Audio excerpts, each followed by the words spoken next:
A paz do Senhor, amados, tudo bem com vocês? Eu espero que todos estejam bem. Nós entramos hoje no último assunto do nosso tema: o mundo espiritual é real. Mundo esse que nós precisamos, como cristãos, aprender a combater, a ser combatentes, porque a nossa luta não é contra carne e sangue, mas sim contra as hostes espirituais da maldade. O mundo espiritual existe sim, e nós como cristãos temos que estar preparados para vencer esses ataques. São muitos, né? Eu falo, acho que no primeiro vídeo, não me lembro bem, que eu não peço a Deus para abrir os meus olhos espirituais, para ver o que acontece em redor, porque assim deve ser tenebroso. Porque a palavra do Senhor diz que os anjos do Senhor acampam-se em redor daqueles que temem ao Senhor. Mas a palavra do Senhor também diz que o diabo anda em nosso derredor, bramando como um leão, buscando a quem tragar. Então, se nós formos parar para pensar as guerras que estão acontecendo à nossa volta, que a gente não pode ver porque os olhos espirituais não estão abertos, deve ser bem difícil enxergar uma coisa assim. Eu não peço isso para Deus, não. Se você pede, eu admiro, te parabenizo. Você é muito corajoso. Eu não sou. Eu prefiro ficar nessa fé que os anjos estão me protegendo, porque o Senhor...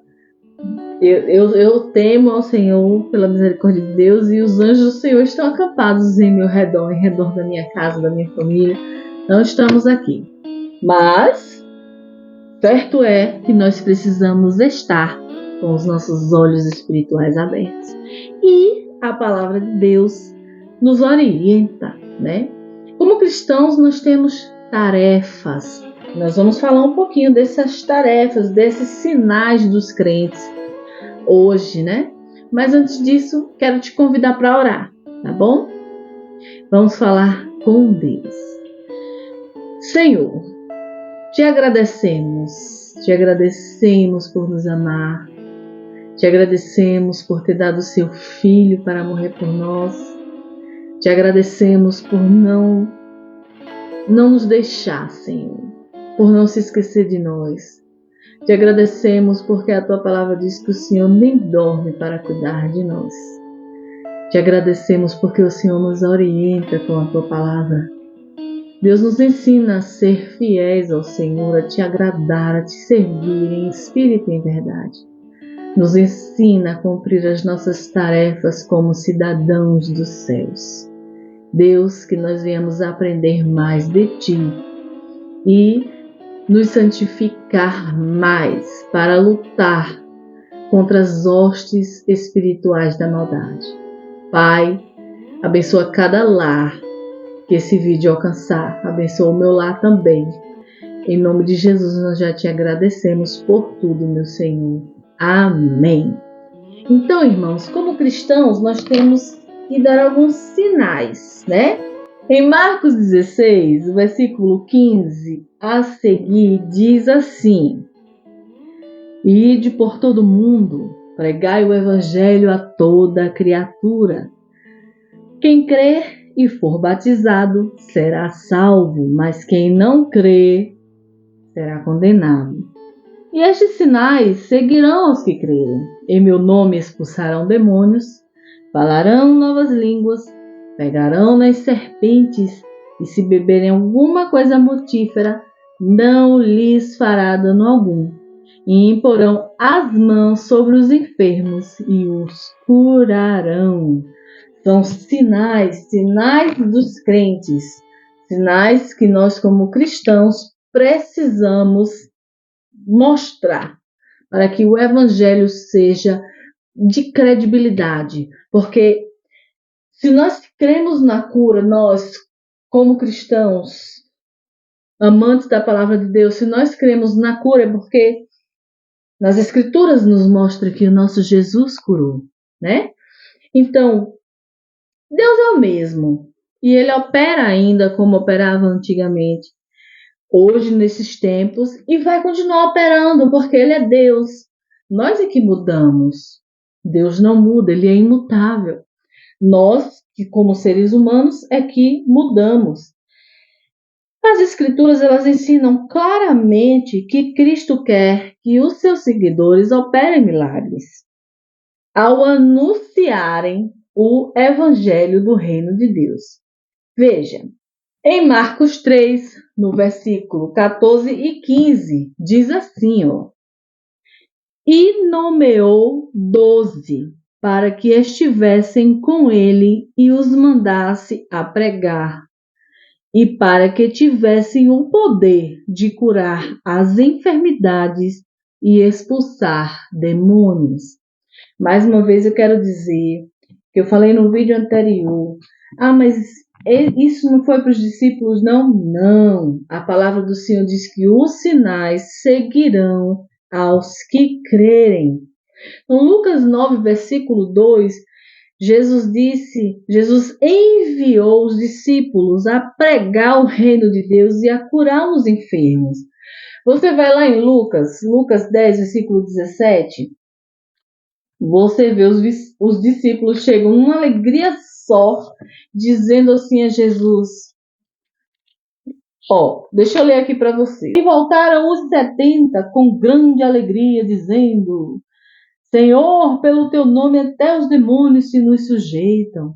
Então, assim, eles sentiam grande alegria por estarem assim fazendo a obra de Deus e fazendo sinais e maravilhas, né?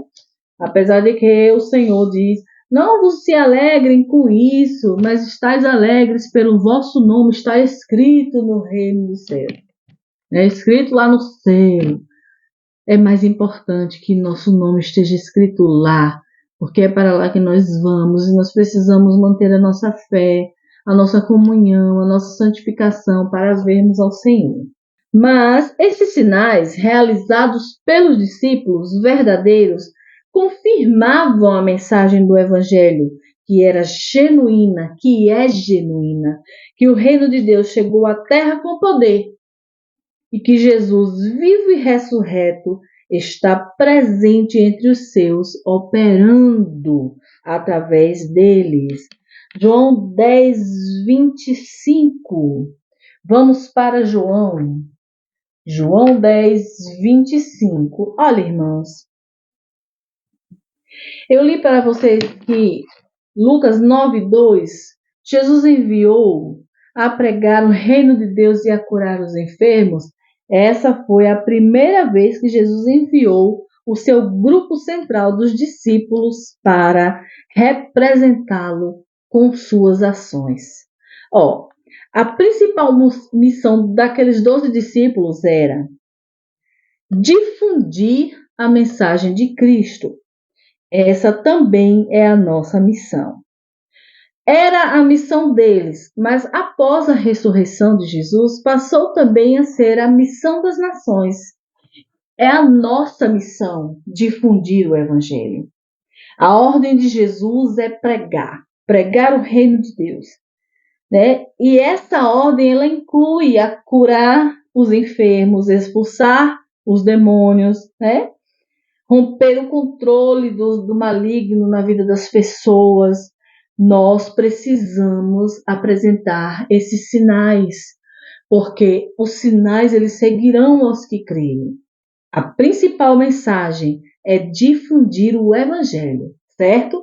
Falar que Jesus salva, falar que Jesus morreu na cruz por nós, essa é a principal mensagem. Essa mensagem é tão poderosa e de tamanha autoridade que é capaz de enfrentar, derrotar, confrontar e vencer a Satanás. Então nós precisamos nos revestir da palavra de Deus, nos santificar, orar, jejuar, foi o que falamos no vídeo anterior, porque nós precisamos estar nessa luta constante, né? Então assim, esses sinais eles foram realizados pelos discípulos e serão por nós também. E esses sinais eles ocorreram na igreja primitiva. João 10, 25 diz, deixa eu abrir aqui para a gente. João 10, 25. Diz assim: respondeu-lhe Jesus: já vos tenho dito, e não credes. As obras que eu faço em nome de meu Pai, essas testificam de mim. E estes sinais que ocorreram na igreja primitiva, ainda hoje podem ocorrer, porque, como eu falei, o nosso Deus, ele é o mesmo. E há sinais que nós já vemos, como falar novas línguas. Atos 2:4 diz: todos foram cheios do Espírito Santo e começaram a falar em outras línguas, conforme o Espírito Santo lhes concedia que falassem. Hoje os irmãos também falam outras línguas. Então esse é um sinal que nós, como cristãos, damos, né? Da nossa fé genuína em nosso Senhor Jesus. Outro sinal também é expulsar demônios. Isso nós também vemos. Atos 19, versículo 11 e 12, diz assim: e Deus, pelas mãos de Paulo, fazia maravilhas extraordinárias, de sorte que até os lenços e aventais se levavam do seu corpo aos enfermos, e as enfermidades fugiam deles, e os espíritos malignos saíam. Hoje a gente vê também esse sinal, demônios sendo expulsos, né? Outro sinal também é escapar da morte por picada de serpente. Hoje a gente também ouve, né, alguns testemunhos de alguns irmãos que vivenciaram isso. Atos 28, de 3 a 5. E havendo Paulo ajuntado uma quantidade de vides e pondo-as no fogo, uma víbora, fugindo do calor, lhe acometeu a mão. Os bárbaros, vendo-lhe a víbora pendurada na mão, diziam uns aos outros: certamente este homem é homicida, visto como, escapando do mar, a justiça não o deixa viver. Mas, sacudindo ele a víbora no fogo, não padeceu nenhum mal. Ah, mas aí foi porque foi Paulo? Não. Alguns irmãos já vivenciaram isso e testemunham esse milagre. Nós vivemos dias de milagres e esse também é um dos sinais, curar os enfermos, né? Para encerrar, eu quero ler para você em Atos 3, do 1 ao 7, olha, diz assim: Pedro e João subiam juntos ao templo à hora nona, a hora da oração, a nona. E era trazido um varão que desde o ventre da sua mãe era coxo, o qual todos os dias punham à porta o templo chamada Formosa, para pedir esmola aos que entravam. Ele, vendo a Pedro e a João, que iam entrando no templo, pediu que lhes desse uma esmola. Pedro, com João, fitando os olhos nele, disse: olha para nós. E olhou para eles, esperando receber alguma coisa. Disse Pedro: não tenho prata nem ouro, mas o que tenho, isso te dou.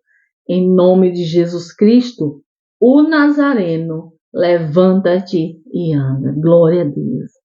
Tomando pela mão direita, o levantou, e logo seus pés e tornozelos se firmaram. Então, hoje a gente vê cura também? Vê, para a glória de Deus. Certo que Deus tem um tempo para todas as coisas, mas para a glória de Deus, esses sinais, eles são apresentados a nós nos dias de hoje. É falar novas línguas, expulsar demônios, né? Escapar da morte em situações, como é que eu vou dizer, inusitadas, né? Curar os enfermos. Essas manifestações espirituais, elas devem ficar na igreja até a volta de Jesus, conforme vemos nas Escrituras. Esses sinais, eles não foram limitados ao período que se seguiu à ascensão de Jesus. Amados, Nós, como cristãos, podemos buscar isso do nosso Senhor. Você tem vontade de ter o dom da cura? Peça a Deus. Você quer sabedoria? Peça a Deus. Você quer ter sabedoria para pregar, para ensinar? Peça a Deus. Para expulsar demônios, é só se santificar. Nós podemos todas as coisas naquele que nos fortalece. Um beijo no seu coração. Fica com Deus e até o próximo vídeo.